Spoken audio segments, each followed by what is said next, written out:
বঙ্গোপসাগরে সৃষ্ট লঘুচাপের প্রভাবে কয়েকদিন যাবৎ থেমে থেমে বৃষ্টি হচ্ছে চাঁদপুরে। ৩ নম্বর সতর্ক সংকেতের আওতাভুক্ত হলেও জেলেরা নিয়মিত নদীতে নামছেন মৎস্য আহরণে। পদ্মা মেঘনায় মাছ কম ধরা পড়লেও ইলিশ ধরা পড়ছে সাগর মোহনায়।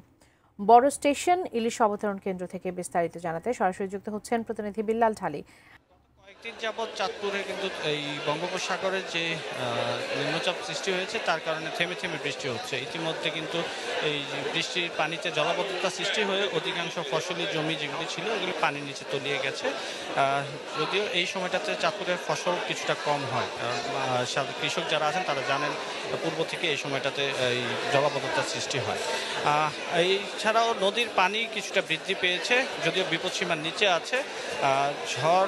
ঝড়ো হাওয়া কিংবা বজ্রসহ যে বৃষ্টিপাত সেটি কিন্তু আমরা লক্ষ্য করিনি এই নিম্নচাপের প্রভাবে, যার কারণে নিয়মিত জেলেরা নদীতে যাচ্ছেন। যদিও জেলেদের দাবি চাঁদপুরের পদ্মা মেঘনায় যে কাঙ্ক্ষিত ইলিশ সেটি কিন্তু তারা পাচ্ছেন না।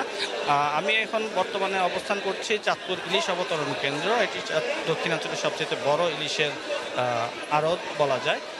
তো এখন এখানটাতে কিন্তু বেশ জমজমাট আছে বাজারে, কেননা এখানে সাগরের মোহনায় যে মাছগুলো ধরা পড়ছে সেগুলো এখানে আসছে, যার কারণে এখানের যারা ব্যবসায়ী এবং শ্রমিক আছেন তাদের মধ্যে কর্মচাঞ্চল্যতা ফিরে এসেছে। আজকের বাজার দরটা যদি আমি বলি, সাগর মোহনার যে মাছ আছে 1 কেজি ওজনের ইলিশ বিক্রি হচ্ছে 2100 থেকে 2200 টাকা কেজি প্রতি। 8 থেকে 900 গ্রাম ওজনের যে ইলিশ আছে সেটি বিক্রি হচ্ছে 1800 থেকে 1900 টাকা কেজি প্রতি। এছাড়া 5 থেকে 600 গ্রাম ওজনের যে ইলিশ আছে সেটি বিক্রি হচ্ছে 1500 থেকে 1700 টাকা কেজি প্রতি।